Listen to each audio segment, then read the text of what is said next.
Also tonight, Fox 35 investigates a man who entered the country illegally several years ago is now in federal custody after an encounter with state troopers. Border Patrol says the Guatemalan national has been arrested more than a dozen times and is now facing deportation.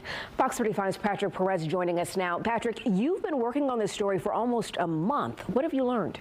Well, Lisa, this was not someone who came here illegally and was doing everything he could to stay under the radar and build a better life. Law enforcement tells me this man has been placed in handcuffs at least 17 times, accused of committing some violent crimes. But only now is he facing the threat of deportation, and I've been asking why it's taken so long. Stop fighting. Stop fighting. This Guatemalan national, who is no stranger to law enforcement, is now in ICE custody more than a dozen arrests later. Stop or you're gonna get tased. Stop or you're gonna get tased. This is video from his encounter in August with Seminole County deputies who say he was lighting grass on fire. Court records show 24-year-old Salvador Segura-Diaz took a plea deal and was released from jail with credit for time served.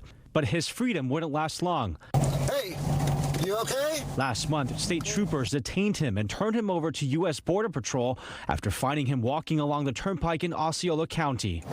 Look, you're not in trouble, okay? Okay. But I cannot let you walk. We run his record checks and discovered that he had, approximately 17 previous arrests on various state charges in Tennessee and then also here in Florida.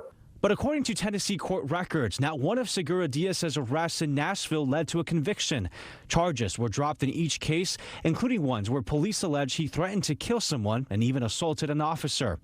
So how has someone who's been arrested more than a dozen times and is here illegally able to stay in this country?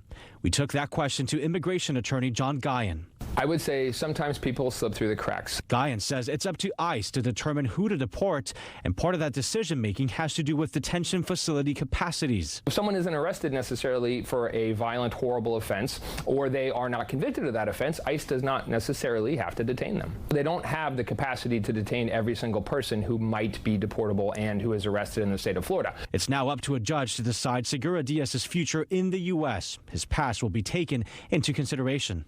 In this case specifically, certainly 17 arrests is very significant, and we are fortunate and pleased to get this individual out of our communities.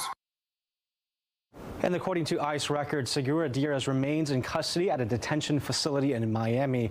Guyan says a judge could decide to release him on bond while he waits for his deportation case to move forward. In the studio tonight, I'm Patrick Perez, Fox 35 News.